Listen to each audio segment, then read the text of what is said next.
বলুন তো মা, মৃত্যু আমার কাছে আসে না আমি মৃত্যুর কাছে যাই? বলো বাবা, মৃত্যু আমার কাছে আসে না আমি মৃত্যুর কাছে যাই? আমি মৃত্যুর কাছে যাই, তাই তো?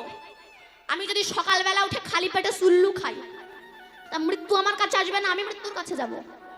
আমি মৃত্যুর কাছে যাব না। গৌর হয়ে এসেছে, হরিনাম করো, হরি বলো বলো। কিন্তু আমরা হরিনাম তো করি না, আবার ভগবানকে নিয়ে অপবাদ দিতেও ছাড়ি না। এই যে মা, আমার দিকে তাকাও, ও সবুজ মা, অন্যদিকে তাকিও না। ভগবানকে অপবাদ দিতেও ছাড়ি না। কেমন জানেন? শোনো, যখন রামচন্দ্র সীতাকে হারিয়ে হাসিতা হাসিতা বলে বনের মধ্যে ঘুরে বেড়াচ্ছে, সে সময় শিব আর দুর্গা রথে করে শূন্য পথ দিয়ে যাচ্ছিল। যেতে যেতে দুর্গা শিবকে বলছে, স্বামী একটু নিচের দিকে তাকান। আস্তে কথা বলো না, একটু নিচের দিকে তাকান। ওই যে যিনি কাঁদছেন, উনি কি আপনার প্রভু? উনি কি আপনার আরাধ্য শ্রীরাম? দুর্গা বলছে হ্যাঁ। এই শিব বলছে হ্যাঁ, উনি আমার প্রভু, উনি আমার আরাধ্য শ্রীরাম। তো দুর্গা বলছে, তোমার ভগবান কেমন ভগবান যে তোমার ভগবানের স্ত্রীকে কে হরণ করে নিয়ে গিয়েছিল উনি জানে না? তোমার ভগবান কেমন ভগবান যে তোমার ভগবানের স্ত্রীকে রাবণ রাজা হরণ করে নিয়ে গিয়েছিল উনি জানে না? আচ্ছা বলুন তো, রাম যদি ভগবান হবে, সে যদি সারা পৃথিবীর খবর জানতো, সে কি জানতো না যে মায়া হরিণ ধরতে গেলে আমার সীতাকে রাবণ রাজা হরণ করে নিয়ে চলে যাবে? এটা কি তিনি জানতেন না? অবশ্যই জানতেন। তথাপিও গেলেন কেন? কারণটা কি? এগুলো করে শোনো। শুধু ফেসবুক দেখে সময় নষ্ট করো না, নিজের ধর্মটাকে রক্ষা করার জন্য হলেও একটু সময় নষ্ট করো। তথাপিও গেলেন কেন? কারণটা কি? জগতের জীবকে শিক্ষা দেওয়ার জন্য। ওগো জগতের জীব, তোমরা আমার হতে শেখো।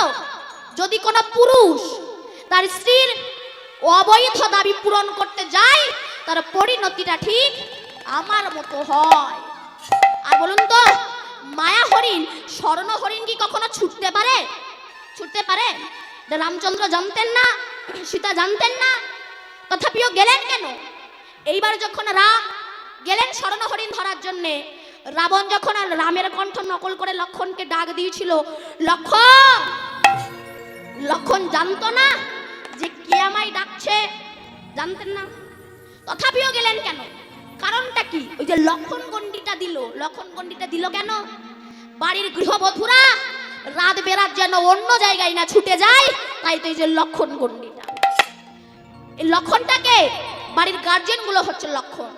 কিন্তু যে নারী লক্ষণের গণ্ডিকে ত্যাগ করে লক্ষ্যভ্রষ্টা হয়ে নিজের সংসারের দিকে সম্মান না দিয়ে, জ্ঞানী গুণী শ্বশুর শাশুড়িকে সম্মান না দিয়ে অন্য জায়গায় ছুটে যায়, রাবণের মতো ব্যক্তি এসে তাকে হরণ করে নিয়ে যায়। এই রাবণটা হচ্ছে দুরদৈব কুসঙ্গ, আর সীতা হচ্ছে ভক্তি। এই ভক্তি হারিয়ে প্রভু কাঁদছে। এইবার বলবেন, রাম একটা ভগবান হয়ে বউ হারিয়ে কাঁদছে? বলছে না, এই সীতাটাকে, সীতা হচ্ছে ভক্তি, এই ভক্তি হারিয়ে গিয়েছে তাই ভগবান কাঁদছে। যখন কাঁদছে, এইবারও বলুন তো, যদি রাবণও না সীতাকে হরণ করত, তবে রাবণ কি আমার রাম সীতার যুগলটা দর্শন করতে পারত? আপনারা জানেন, সীতাকে নিয়ে অশোক কাননে রেখে দিয়েছিল। সীতা বলেছিল, আমার প্রভু যদি বেঁচে থাকে কেউ পারবে না আমায় স্পর্শ করতে। রাবণ বলেছিল, আমি পারি না, এমন কিচ্ছু নেই। তখন সীতা একটা ঘাস, সামান্য একটা ঘাস সামনে দিয়ে বলেছিল, যদি আমার প্রভু বেঁচে থাকে এই ঘাস ডিঙিয়ে আমায় স্পর্শ করতে পারবে না। কিন্তু রাবণ যেই না সেই ঘাসকে ডেঙাতে গেল, কি হয়েছিল? সেই ঘাসে আগুন ধরে গিয়েছিল, তাই তো? ঠিক তেমনি কেউ যদি এক মনে এক ধ্যানে হারাম হারাম বলে রাখতে পারে, রাম ব্যক্তি সে যদি আর কিছু না জানে, কোন ব্যক্তি যদি তাকে স্পর্শ করতে আসে, রাম তাকে আগুন ধরিয়ে পুড়িয়ে তাকে ছাড় খাড় করে। তো ভীম যেতে যেতে একটা গহ্বর গুহার ধারে এসে দাঁড়িয়েছে। যখন সেই গুহার ধারে এসে দাঁড়িয়েছে, একটা বিশাল অজগর সাপ এসে ভীমকে আষ্টে পৃষ্ঠে জড়িয়ে ধরেছে। ভীম কিছুতেই ছাড়াতে পারছে না। তত্ত্ব কি? অহংকারী ব্যক্তি ইচ্ছাকৃত ছুটে বেড়ায়, অভিশাপ রূপ সাপ এসে তাকে মৃত্যুর পথে টেনে নিয়ে যায়। যখন জড়িয়ে ধরেছে, কিছুতেই ভীম ছাড়াতে পারছে না। সর্বপ্রথম দাম দেয়নি, বাঁ হাতে লেজটা ধরে যেই আছাড় মারতে গেছে আরো জড়িয়ে ধরেছে, কিছুতেই ছাড়াতে পারছে না। এমন সময় যুধিষ্ঠির দ্রৌপদীকে জিজ্ঞাসা করছে, দ্রৌপদী, ভীম কোথায়? তাকে তো দেখছি না।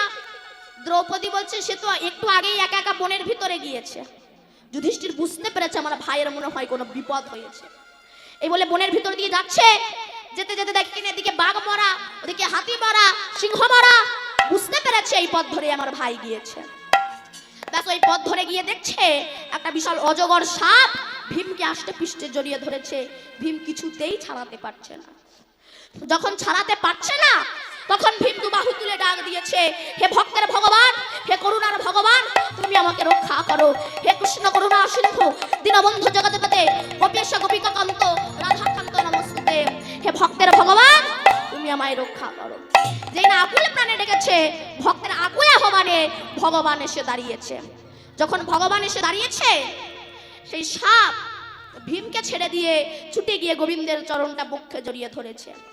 যেই জড়িয়ে ধরেছে অমনি সেই সাপ নিজ মূর্তি ধারণ করে ভীমের কাছে গিয়ে বলছে, ভীম, আমি তোমাদেরই বংশে একজন ছিলাম, আমার নাম ছিল নহুষ। আমি কোনো ভাগ্যক্রমে ইন্দ্র পদ পেয়েছিলাম। ঋষিরা আমাকে কাঁধে করে নিয়ে যেত। আমি অহংকারী হয়ে গিয়েছিলাম। ঋষিরা আমাকে কাঁধে করে নিয়ে যায়। অহংকারের শেষ পরিণতিটা কি হয় সেটাই বলছি। অহংকারের শেষ পরিণতি, ঋষিদেরকে লাথি মেরেছিলাম এই জোরে চাপ। আজ আপনি নেতা আছে তাই সবাইকে লাথি মারছেন, আগামী দিন যদি না থাকেন ওই লাথি তো উল্টে আপনি পাবেন।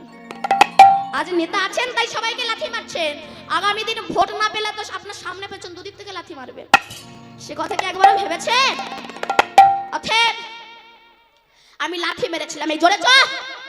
বৃদ্ধ ঋষি তো চলতে পারে না, অভিশাপ দিয়েছিল নহুষ, তোমার এতবার স্পর্ধা, তুমি আমাদেরকে লাথি মারলে, যাও তোমাকে অভিশাপ দিলাম, তুমি সর্পকুলে জন্মগ্রহণ করবে। নহুষ তখন রথ থেকে নেমে এসে ঋষিদের চরণ জড়িয়ে ধরে বলছে, আপনি তো আমাকে অভিশাপ দিলেন, কিন্তু উদ্ধার হব কি করে? তখন ঋষিরা বলেছিল, যদি কোনো কৃষ্ণ ভক্তের চরণ তুমি জড়িয়ে ধরতে পারো, আর সেই ভক্তের আকুল আহ্বানে যদি ভগবান এসে দাঁড়ায় আর ভগবানের চরণ স্পর্শে, তবেই তুমি উদ্ধার হবে। তাইতে ভীম ছিল কৃষ্ণ ভক্ত, কৃষ্ণ ভক্তের চরণ যেই জড়িয়ে ধরেছে অমনি নহুষ উদ্ধার হয়ে গিয়েছে। বলুন তো নহুষ মানেটা কি? নহুষ মানে যার কোনো হুঁশ নাই, তিনি হচ্ছেন নহুষ।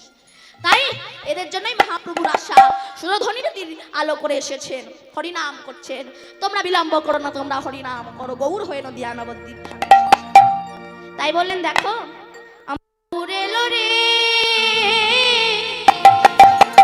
এই সোনার নদিয়া উলুধ্বনি, উলুধ্বনি কোথায়? শঙ্খের ধ্বনি, ওই শব্দ শোনা যায় আমাদের গৌরে লোরে, আমার গৌরে লোরে সোনার নদিয়া উলুধ্বনি হরি ধ্বনি শব্দ শোনা যায় আমার গৌরে লোরে, আমার গৌরে লোরে সোনার নদিয়ায় উলুধ্বনি হরির ধ্বনি শব্দ শোনা যায় আমাদের গৌরে লোরে, আমার গৌরে লোরে সোনার নদিয়া উলুধ্বনি হরি ধ্বনি